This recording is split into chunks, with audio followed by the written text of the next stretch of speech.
compartiendo las parábolas de Jesús porque son ventanas que se abren hacia grandes enseñanzas que tenemos que tener en cuenta. Y esta vez vamos a charlar sobre la parábola de las 10 muchachas, o también conocida como las 10 vírgenes. Es una de las parábolas, para mí, más escalofriantes. Estoy refiriéndome no a la historia en sí, sino a su final. Pero no me quiero adelantar. Primero les cuento que esta es una parábola que tiene que ver con una fiesta de bodas.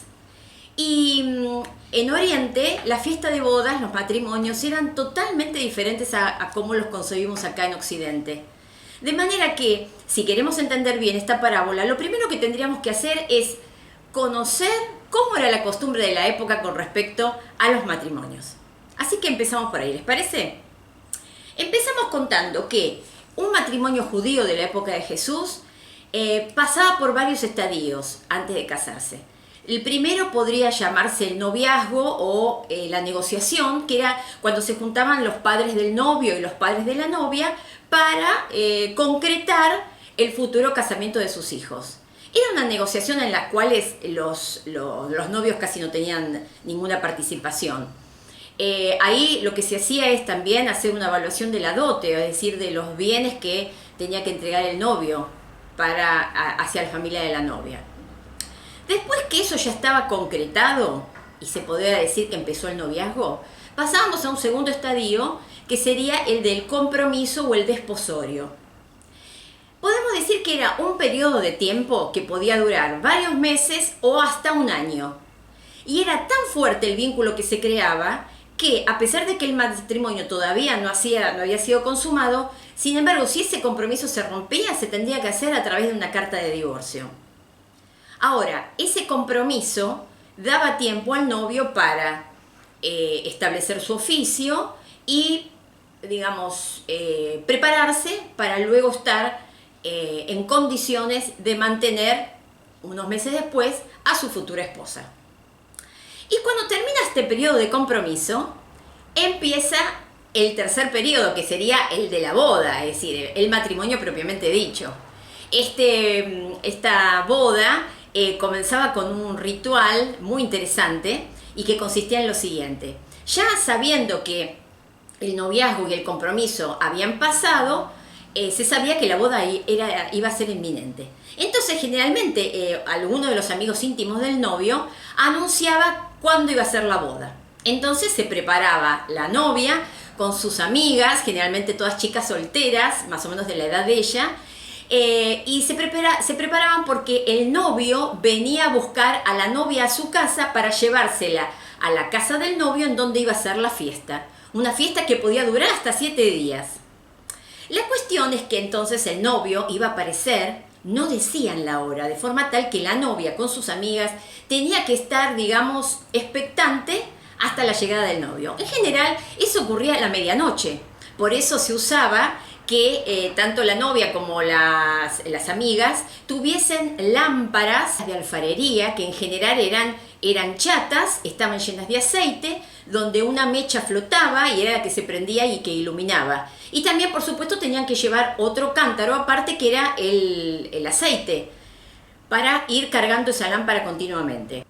En algún momento de la medianoche, cerca de la medianoche, generalmente algún amigo del novio avisaba: ¡el novio está por llegar! Entonces las chicas se preparaban con sus lámparas, el novio venía a buscar y daban unas vueltas por el pueblo, iluminándose con sus lámparas o con sus antorchas, y de esa manera la gente tenía posibilidad de abrir sus puertas, verlos pasar, darle buenos augurios, saludarlos, y así hasta llegar a la casa del novio donde iba a ser la fiesta. Ahí el novio tenía las puertas, los padres del novio que estaban ahí esperando, tenían las puertas abiertas para darle la entrada y la bienvenida a todos los invitados de la fiesta, y una vez que habían ingresado todo ese cortejo, entonces la puerta se cerraba y se daba comienzo a la fiesta. Ahora, conociendo estos pormenores sobre lo que era una fiesta de bodas en aquel momento, vamos a leer la historia que la encontramos en Mateo capítulo 25 a partir del versículo 1.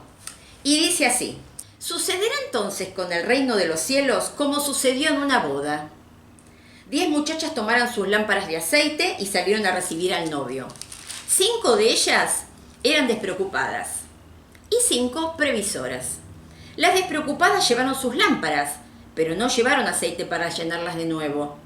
En cambio, las previsoras llevaron sus botellas de aceite, además de sus lámparas. Como el novio tardaba en llegar, les dio sueño a todas y por fin se durmieron. Cerca de la medianoche se oyó gritar: ¡Ya viene el novio! ¡Salgan a recibirlo!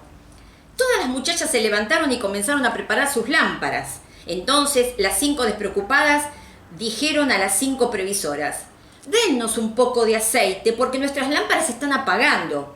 Pero las muchachas previsoras contestaron: «No, porque así no alcanzará ni para nosotras ni para ustedes. Más vale que vayan a donde lo venden y compren para ustedes mismas». Pero mientras aquellas 5 muchachas fueron a comprar aceite, llegó el novio. Y las que habían sido previsoras entraron con él a la boda y se cerró la puerta. Después llegaron las otras muchachas diciendo: «Señor, Señor, ábrenos». Pero el novio contestó: «Les aseguro que no las conozco». «Manténganse ustedes despiertos», añadió Jesús, «porque no saben ni el día ni la hora». Siempre hemos dicho que cuando leemos una parábola tenemos que ver en qué contexto ha sido dicha. Porque igual que nosotros cuando contamos alguna historia o una anécdota, no la contamos descolgada de lo que estábamos hablando, sino que viene a relación o a colación de algo del tema que veníamos tratando anteriormente. Por lo tanto, cuando analizamos esta parábola, tenemos que ver de qué estaba hablando Jesús antes. Y si vamos a fijarnos eso, nos vamos a dar cuenta que Mateo capítulo 24, que es el capítulo anterior, está hablando de las señales que se van a dar antes de que el Señor Jesús vuelva a buscar a su pueblo. Quiere decir que en ese contexto está esta parábola. Por lo tanto, lo que nos quiere enseñar esto por comparación, porque recordemos siempre que parábola quiere decir poner al lado una cosa al lado de otra para poder aprender de lo conocido algún concepto que era desconocido. Y lo que nos quiere enseñar esta parábola es que el Señor Jesús, que acá podríamos decir que está siendo protagonizado por el novio de la historia, va a volver. Él va a venir a buscar a su pueblo, pero también va a venir a juzgar y castigar a los malos, y también va a hacer justicia y va a premiar a los buenos, a los declarados justos. También dice que va a venir, que es una seguridad, que no sabemos la hora ni el día. Pero lo más importante, esta historia nos está contando que hay un tiempo de preparación para que ese día venga. Es un tiempo de preparación para la gente que lo va a estar esperando. Y la historia nos dice que va a haber gente que va a aprovechar ese tiempo para estar lista y otra gente que lamentablemente no lo va a aprovechar, lo va a malgastar y no va a estar preparada para recibir a su Señor. Podemos decir que las 10 muchachas de esta historia son en realidad un símbolo de los creyentes, o sea, aquellos que manifiestan creer en el Señor Jesús, inclusive hacen algún servicio en la iglesia, y digamos dan todas las apariencias de ser verdaderos cristianos, verdaderos seguidores de Jesús. En la historia no se ve ninguna diferencia entre ellas, parecerían todas iguales, salvo porque el que cuenta la historia, Jesús, hace esta diferencia y dice que 5 fueron prudentes y previsoras y 5 fueron insensatas o despreocupadas. Ahora, ¿por qué pasa eso? Porque unas tenían aceite y otras no tenían aceite para sus lámparas. Cuando encontramos el aceite en las historias, en la Biblia, por comparación de otros cientos de situaciones que en la Biblia se mencionan, es muy probable que el aceite esté hablando del Espíritu Santo de Dios. Entonces podríamos decir que lo que no tenían las chicas despreocupadas era una provisión del Espíritu Santo en sus vidas. Este milagro de tener el Espíritu de Dios en nuestras vidas, es decir, tener la misma vida de Dios en nuestro interior, es algo que solamente proviene de la gracia de Dios. No es algo merecido, no es algo que nos podemos ganar, ni que podemos obtener a partir de méritos personales, porque si no dejaría de ser gracia. Gracia justamente quiere decir un regalo inmerecido. Y esa gracia, ese regalo de tener la vida de Dios en nosotros, es lo que nos permite conectarnos con Dios, conocer cada vez más a Dios, admirarlo, amarlo y por supuesto disfrutarlo y obedecerlo. Estas chicas, 5 de ellas, aparentemente eran iguales a las demás. Sin embargo, no tenían este condimento tan indispensable que es la vida de Dios en su interior. Es interesante ver que estas chicas recién se dieron cuenta del faltante del aceite cuando el novio apareció. Ellas estaban igual que todas esperando al novio. Ellas tenían confianza de que el novio iba a aparecer y las iba a llevar hasta el lugar de la fiesta. Pero no fueron previsoras, es decir, llevaron lámparas que estaban vacías, lo cual nos habla de inutilidad, porque una lámpara de aceite que no tiene aceite no sirve absolutamente para nada. Y parecería ser que esa es la vida de aquellas personas que pretenden ser cristianas o creen que son cristianas, pero que en realidad no tienen la vida de Dios en su interior. O sea, no hay un amor a Dios verdadero. Por eso es tan importante que hagamos caso a lo que dice el apóstol Pablo en 2 Corintios 13:5 cuando dice: examínense ustedes mismos para ver si están firmes en la fe, pónganse a prueba. ¿No se dan cuenta de que Jesucristo está en ustedes? A menos que hayan fracasado en la prueba. Acá el apóstol Pablo le está diciendo en este caso a los que vivían en Corinto: por favor, ustedes son los encargados de examinarse. Ustedes tienen que examinarse a ustedes mismos y ver si el Señor está en ustedes o en realidad no pasaron la prueba y quieren examinar si el Señor está en ustedes y se dan cuenta de que no es así. Acá está interesante también ver que la carga del examen está en nosotros. Para nosotros es tan fácil examinar a los demás. Nosotros con el dedo señalamos y decimos: este tiene que hacer esto o aquel. Ah, pero él no se da cuenta, no ve la situación. La cosa es así y nosotros somos absolutamente claros en cuanto a los diagnósticos que damos de los otros. Pero ¿nos tomamos el tiempo para hacer un diagnóstico personal? Bueno, el Señor lo está pidiendo. Y la carga de la responsabilidad está sobre nosotros. Nosotros tendríamos que hacer introspección y darnos cuenta si realmente somos supuestamente hijos de Dios porque la vida de Dios está en nosotros y amamos verdaderamente a Dios, o en realidad estamos autoengañándonos. Ahora, este tema de que en la iglesia, y cuando hablo de iglesia no estoy hablando de edificios, sino estoy dando el concepto bíblico de iglesia, que es el conjunto de personas que han creído en Jesús como su Salvador y que han aceptado el gobierno de Dios sobre sus vidas. Entonces, en ese contexto, la Biblia, y Jesús específicamente, muchas veces advierte que en la iglesia, o sea, en ese conjunto de personas, va a haber muchas personas que en realidad no van a ser verdaderas hijas de Dios o hijos de Dios.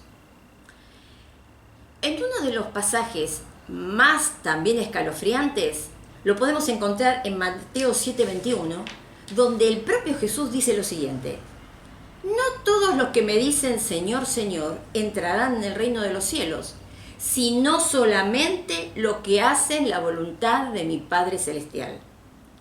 Aquel día muchos me dirán: Señor, Señor, nosotros comunicamos mensajes en tu nombre expulsamos demonios, en tu nombre hicimos muchos milagros. Pero entonces le contestaré, dice Jesús: nunca los conocí, aléjense de mí, malhechores. Es tremendo. Es tremendo porque son personas que aparentemente servían a Dios, porque dicen que expulsaron demonios en su nombre, hablaron mensaje de parte de Dios. Sin embargo, Él no los conoce. Otra cosa que me llama poderosamente la atención y que me da realmente, me pone la piel de gallina, es el versículo 22 que dice: aquel día muchos me dirán. La palabra muchos me asombra, porque evidentemente muchas personas que hoy consideramos cristianas, en realidad no lo son. Por eso el Señor está advirtiendo a través de esta parábola de que tenemos que hacernos un examen, porque va a llegar un punto en donde Él nos va a desconocer. Entonces nosotros podríamos preguntar, ¿pero cómo que nos desconoce? ¿Dios no conoce a sus criaturas? Sí, por supuesto que conoce a todo, cada detalle de este mundo, no solamente sus criaturas, desde el microorganismo más pequeño hasta la galaxia más grande, son conocidas en detalle. Dice la Biblia que Dios le puso nombre a todas las estrellas, que son innumerables, y Él se acuerda de todas ellas. Pero acá está hablando, la palabra conocer, está hablando de un conocimiento profundo e íntimo. Es más, fíjense lo que dice 2 Timoteo 2:19. El fundamento de Dios está firme y tiene este sello. 2 puntos. El Señor conoce a los que son suyos. Lo cual quiere decir, mira, si hay algo firme y que no va a cambiar y que es así como te lo digo, es esto.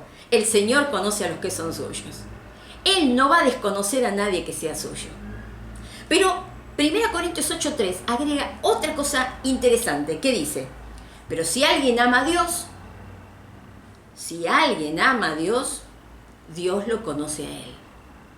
Acá queda clarísimo que para que el Señor nos conozca o nos reconozca en ese momento, en el día que vuelva Él, tenemos que haber cumplido con el requisito de amar a Dios. Y lo leímos antes en Mateo 7, y tenemos un montón de otros versículos para ratificar esto, que Él dice, no solamente es el que dice Señor, Señor, el que va a entrar al reino de los cielos, sino solamente los que hacen la voluntad de mi Padre. Lo cual significa que el servicio a Dios, la asistencia a los cultos, estar leyendo la Biblia todos los días, orar todos los días, no significa nada si el gobierno de Dios no se cumple tu vida. Si el Señor no es el que gobierna tu vida, si no hay obediencia, si no hay una búsqueda de saber lo que el Señor piensa sobre tantos temas de la vida, y por supuesto, ¿para qué conocerlos? ¿Para luego dar cátedra? No.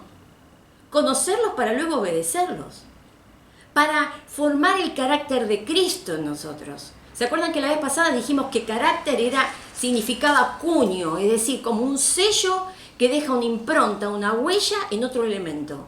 Y nosotros tenemos que tener el carácter de Cristo porque Cristo deja marcado en nosotros su carácter para que después nosotros podamos, a través del ejemplo y de la influencia, decirle a los demás lo importante que es que ellos también conozcan a Dios y que también formen el carácter de Jesús en sus vidas. Ahora, la historia sigue. La historia sigue porque las chicas, cuando se dieron cuenta de que no tenían aceite, se la vieron mal. Entonces le pidieron a las chicas prudentes, a las que eran previsoras, y le dijeron, por favor, danos aceite. Pero las chicas le dicen, no podemos darte aceite. Y ahí cuando llegamos a esa parte decimos, pero qué mal, podemos pensar, pero qué egoísmo, ¿no? No querer compartir. Pero la realidad es que las chicas prudentes no solamente fueron prudentes, sino que fueron inteligentes. Porque no le dieron lo que no le podían dar. Nadie puede compartir su fe, ni puede compartir su salvación, ni puede compartir el Espíritu Santo de Dios, la vida de Dios que hay en nosotros. Lamentablemente es así. Les cuento, cuando falleció mi mamá, me hicieron ver el cuerpo, reconocer el cuerpo. Entonces me encontré en una habitación sola con mi mamá en una camilla inmóvil y yo al lado mirándola. Yo me sentía tan llena de vida y la veía a mi mamá quieta, inmóvil, que me hubiera gustado sacar algo de la vida que yo tenía encima y pasársela a ella. Pero no se podía. Es imposible. Son cosas que no podemos compartir. De la misma manera, esas chicas sabían que no podían compartir lo que Dios les había dado. Sencillamente porque el único que lo puede hacer es Dios. Nosotros, como hijos de Dios, podemos ser luz y podemos decirle a los demás, a través de la luz, ponerle claro el camino para que se den cuenta de que esta vida tiene sentido si conocemos a Dios. Pero no podemos darle esa vida. Por eso es que las chicas los mandan a comprar. Las chicas en un momento le dicen, hagan una cosa, apúrense y vayan al hombre que vende aceite Y tal vez ustedes lleguen y puedan ahí adquirir aceite y volver para llegar a entrar a la fiesta. ¿Y saben por qué les dijo eso? Seguramente las chicas se estaban acordando de algo que dijo el profeta Isaías, en Isaías 55:1, que dice: todos ustedes los que tengan sed, vengan a las aguas y sin dinero vengan y compren, coman, vengan, sin que tengan que pagar con dinero. Ahí es un ofrecimiento del Señor, que es el mismo, muy parecido al ofrecimiento que hace al final de la Biblia, en el último capítulo, justo cuando cierra la Biblia, el libro de Apocalipsis, cuando Él dice: el que tiene sed, venga a mí y beba, gratuitamente. Pero ojo, tenemos que pensar algo. Gratuito no quiere decir que no tenga costo.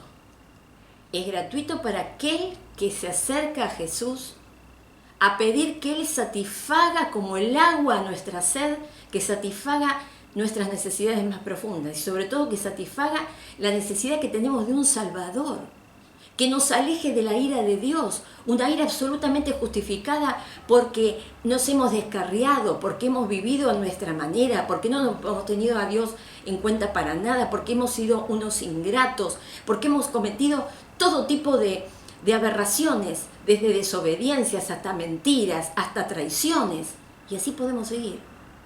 Necesitamos un Salvador. Por eso el Señor dice: vengan, yo gratuitamente para ustedes, pero con un costo muy alto, que fue el de la vida de Jesús, les estoy ofreciendo la satisfacción de sus necesidades. Algo que calme esa sed profunda. Ahora, las chicas fueron, pero evidentemente no llegaron a tiempo, porque en el interín el novio llegó. Y un festejo, una alegría de locos, porque llegó el novio. Me imagino la cara de la novia, encantada. Bueno, con sus 5 amigas se fueron por el pueblo, iluminando con esas antorchas, por las callejuelas de ese pueblo de Palestina, hasta que llegaron a la casa del novio. Ahí estaba la fiesta, estaba todo preparado, las mesas puestas, y bueno, esperaba la fiesta. Así que las puertas estaban abiertas, pasó el novio, pasó la novia, pasaron los amigos, y la puerta se cerró. El novio cerró la puerta. Y eso me hace acordar a la historia de Noé. ¿Se acuerdan? En Génesis, léanla si tienen oportunidad. Porque también en esa oportunidad entraron todos los animales, entró Noé, entró su familia, y afuera se quedaron miles de personas que escucharon a Noé 120 años hablando de que iba a llover, iba a venir un diluvio como consecuencia de la maldad de los hombres. Y todos escucharon, pero nadie, salvo la familia de Noé, le creyó.